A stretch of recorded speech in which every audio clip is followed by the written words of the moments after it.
Who will thrive with AI? That's right, artificial intelligence, the big boogeyman they're trying to scare you into being afraid of. It's going to take your job. Well, actually, it may, but this is one of those slow-moving disasters, if you want to look at it that way.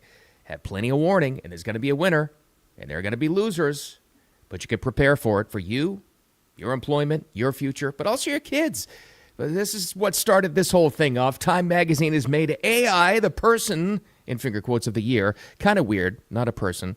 Really what they're getting at here is the architects of artificial intelligence. Person of the year. We'll get into that, as well as a big announcement, an executive order about artificial intelligence from the White House just yesterday. We'll talk about that as well and what it all means, as well as some Friday headlines. And more important than any of that stuff, let me be the first, if nobody said it to you yet, to wish you a happy Friday and the gateway to your weekend. Thanks for being here, everybody. I'm Bill. This is Wicked Radio, the live stream if you're watching live, if you're watching on the replay or listening later on. You don't care about live. This is available to you wherever and whenever. All of the platforms, even the audio podcast platforms, wherever you want to get it. Make sure you check out the YouTube channel as well and give me a follow on there because clips from the show are available too. Let's get right to it, shall we? The star of the news yesterday, at least the ones I'm interested in, the star was artificial intelligence. Big announcement. I don't know if this is still a relevant thing as it used to be. Remember when Time Magazine's Person of the Year, I guess when it was actually more popular in print edition, this was always a big, big deal. You remember that? It was always a big deal. And I remember back in the day, was it the 80s, maybe 90s? They had the mirrored cover because the Person of the Year was you, the American citizen, and their readers. That was a shameless ploy, but whatever. It's still a thing, mostly online edition now. But the person, quote unquote, of the year now is artificial intelligence. Here's the write-up. 2025 was the year when artificial intelligence full potential roared into view. Became clear there will be no turning back for delivering the age of thinking machines, wowing and worrying humanity, transforming the present, transcending the possible. The architects of AI are Time Magazine's 2025 Person of the Year. So the architects is what they're getting at here. Sam Altman, Elon Musk, one of those. We're going to hear from Elon, of course, in just a second. So that's what they're getting at here. Worthy? I don't know. That's always up to debate. Sure, I guess you can't. It's hard to find anybody now that doesn't at least enter that into the discussion about what their future is going to look like, right? No matter what industry they're in, whether they talk about it or at least you've heard somebody talk about artificial intelligence. It's a big deal, obviously. It's going to reshape everything. It's roaring in at light speed. But there's going to be winners in this. And here's how I would wrap this up, what I love about it. It's so funny how just humanity always comes full circle. For as much as craftspeople, tradespeople have been put down for the past 50, 60 years, and they have been, let's be honest here, let's be adults in the room. Oh, trade school. Oh, and they would put that down, and it was all you. And always the Ivy Leaguers would put down people to work with their hands. When really the reality is, if you know any of them, people who became plumbers and electricians and linemen and carpenters and contractors, they're the people more often than not wound up buying their own companies, becoming journeymen and then experienced and then having their own staff, becoming millionaires and probably retiring way before any of the Fortune 500 executives would. That was the dirty little secret all along. Yet they kept on putting down trade schools. Well, I think that's going to change because who's going to win? I think we're going to find out it's the people that work with their hands still. Artificial intelligence can replace a lot, or somebody that works in the digital field, but not your favorite chef, not a lineman that's turning on your power, not a guy that can fix your brakes. Not yet, anyway. And those are the people that are going to thrive. Anyway, let's go to the White House just yesterday. Coinciding, interestingly enough, I don't think this was planned, but along with the 2025 Person of the Year going to the architects of AI, but the president signed a big executive order, and this is how our national interests are involved. And this is important because you want to be in the country that is taking the lead in artificial intelligence because somebody's going to win. Not only individuals, but one of these countries is going to win. And most likely it's going to be us or it's going to be China. You want it to be us. You do. So the executive order apparently, and they always have the guy that describes what the executive order is about, and then Trump talks for a little bit. This is about getting rid of the regulation that would kind of like hinder and hamper us. Because that would happen. There were already outside on the street on Pennsylvania Avenue people protesting this. people will protest anything. But anyway, here's the announcement yesterday from the White House. Mr. President, as you said, in keeping with your commitment to grow the American economy, create potentially millions of new American jobs, and maintain America's technological and military superiority in the years ahead, this is an executive order that orders aspects of your administration to take decisive action to ensure that AI can operate within a single national framework in this country, as opposed to being subject to state-level regulation that could potentially cripple the industry.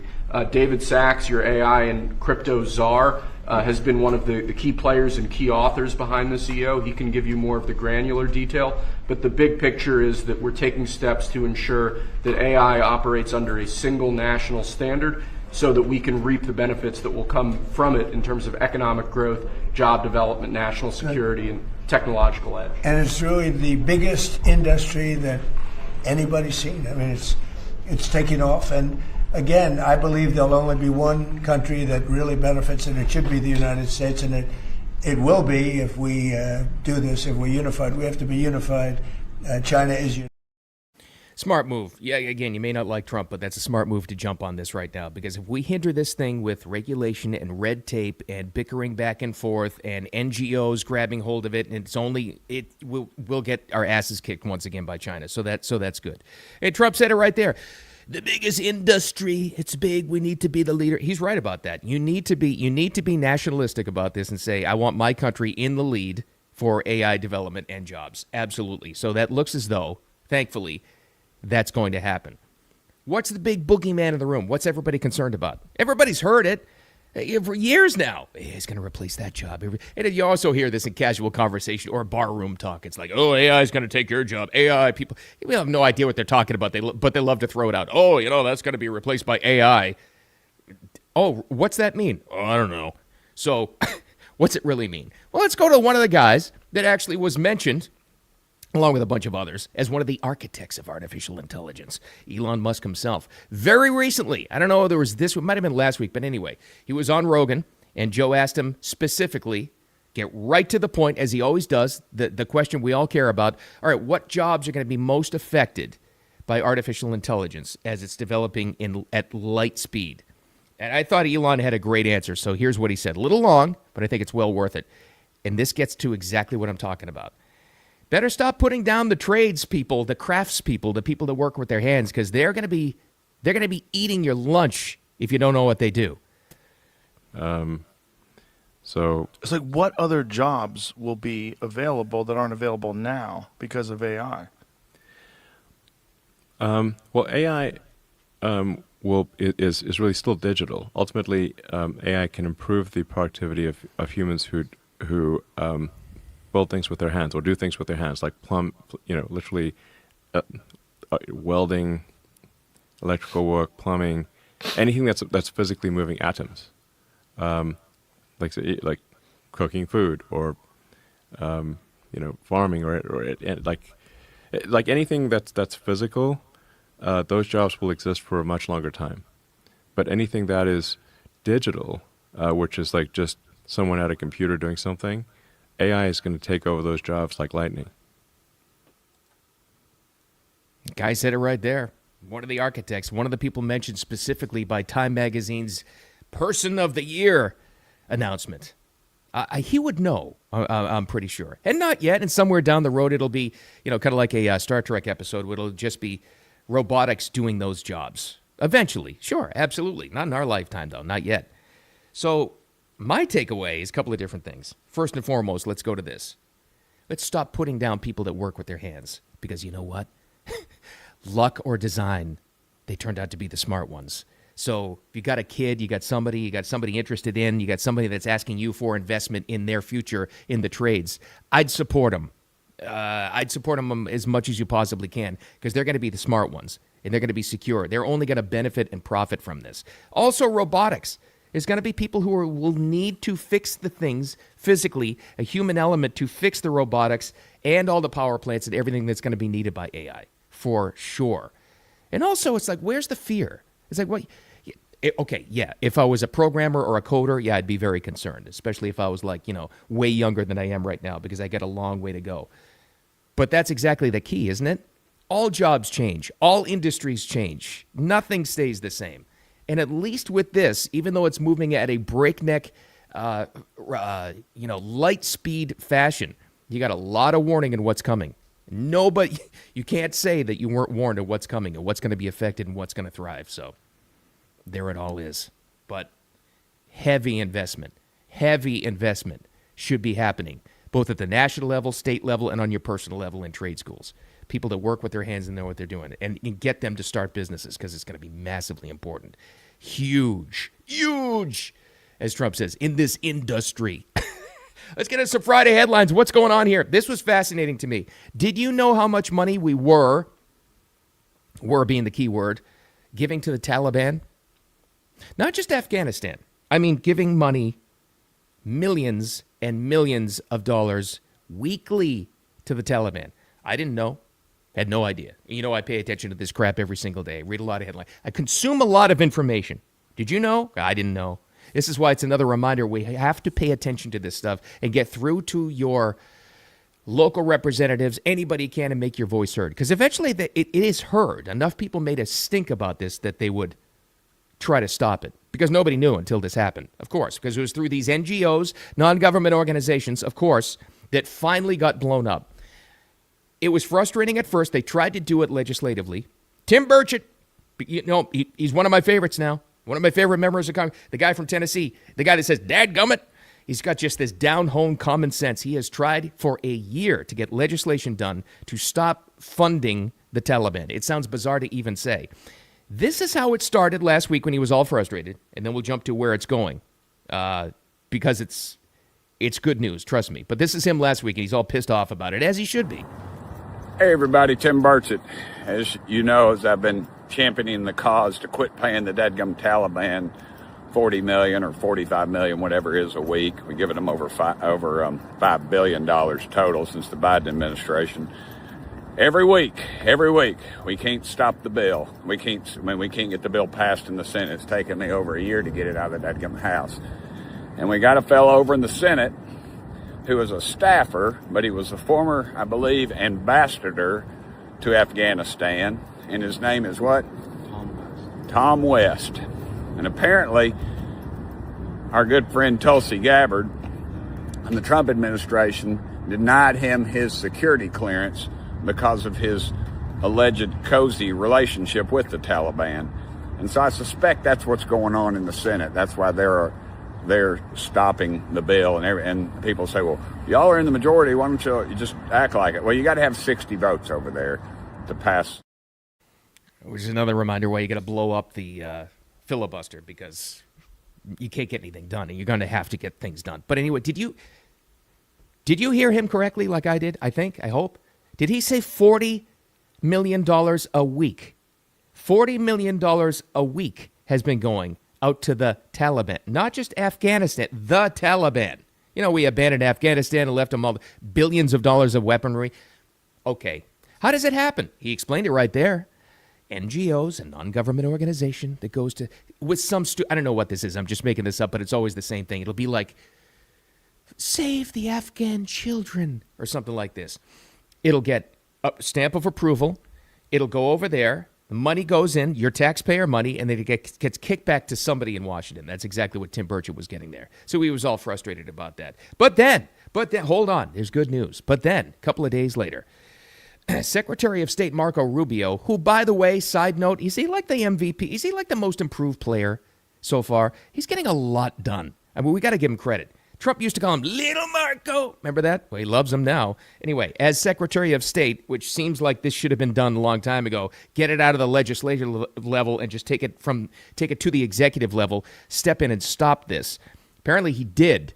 Here's Representative, second day in a row we're talking about her, Representative Anna Paulina Luna talking about the good news, how it looks as though all that funding, supposedly, has been stopped. This is her on the Capitol steps yesterday. So we actually just switched our votes and we got guarantees. We talked to the Secretary of State directly and got guarantees that any NGOs that are funneling American tax dollars to the Taliban are officially going to be cut off. So he's personally bird-dogging that. That's a huge deal because, as you know, there have been reports that our American taxpayer dollars are still going $40 million a week to the Taliban. So that was something that the Senate didn't want to specifically add in the provision provisions of the NDA, we got the guarantees from the Secretary of State. So we're going outside of the Senate, going directly to the Secretary of State, which is great. And then also to yeah. Why did it take this long? I don't know. Maybe because they wanted to see if they could do this legislatively. I don't know. Going back to Tim Burchett, dadgummit, there for a second. A staffer from one of the senators was holding the staffers have that much power, but apparently had influenced this enough where it was holding up the bill to get passed in the Senate, holding up a bill, holding up a plan to stop sending money to a terrorist organization.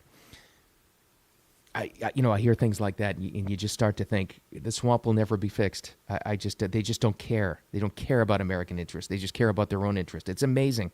It's absolutely amazing. So good that we have a Secretary of State that stepped in to stop it, allegedly, supposedly, so far. So take that as good news. Again, $40 million a week, if that's correct.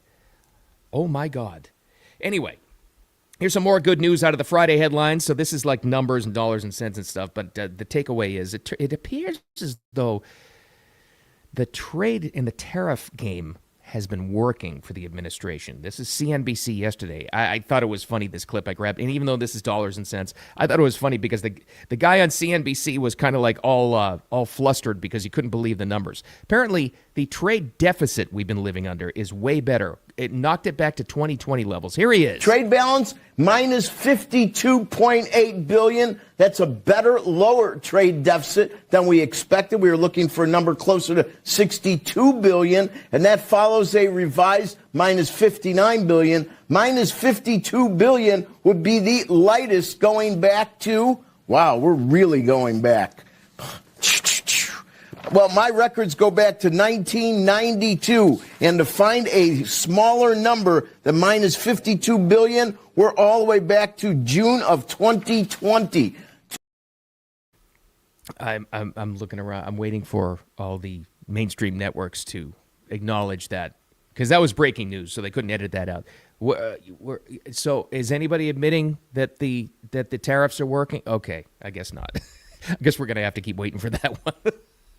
It's a lot of heady numbers, still a massive trade deficit we're working under, but there's another piece of good news. Not going to hear a lot about it, no, because it's a big win for the administration, but that's good. That's really good, because eventually our price is still too high for us every day as you head into the Christmas season. Of course they are. But that stuff has to start first. That's big. All right, I'll wrap it up with my favorite story, at least of the day so far. We were just talking about AI and this amazing advancement in technology. Who's going to thrive? Who's not going to thrive? Well, the greatest technology in the world still can't defeat lunatics. We gotta go to Los Angeles for this one. So you've heard of Waymo, the driverless taxi service. Big in San Francisco, of course, Tech Valley, and big in Los Angeles, some other cities, I think Austin as well, and some other cities. I don't know if New York City has tried it quite yet. Driverless taxis. You call it up, it arrives, no driver. You jump in, and it's just you alone in the car, and it takes you to where you want to go. Mostly. Unless there's a lunatic hiding in the backseat. Huh? It happened. Let's go. Let's go to Fox 11, Los Angeles, California for the news story. So this is a strange one. Imagine you order a robo-taxi. It's supposed to be empty, and then finding a man in the back. Are you in the trunk? The new video adding fuel to a nationwide debate over driverless taxis. Why are you in it? A Los Angeles woman expecting an empty self-driving Waymo ride instead finds a stranger in the trunk. They just put me in here. Who put you in? The what? The people. His explanation only adding to the confusion right before police arrived to the scene near MacArthur Park. That's crazy. Officers say no arrests were made because technically no crime was committed. No crime. Yeah, no crime committed. No, there's just a lunatic in the backseat of a driverless taxi. No crime, though, because it's so new, this old technology, we don't know what to do with it. That's basically what they're saying. And I love the lady. She's like, what the F are you doing in the backseat? The guy goes, the people put me here. Okay. Again, we've got amazing technology these days. Just the fact that we have driverless taxis with Waymo.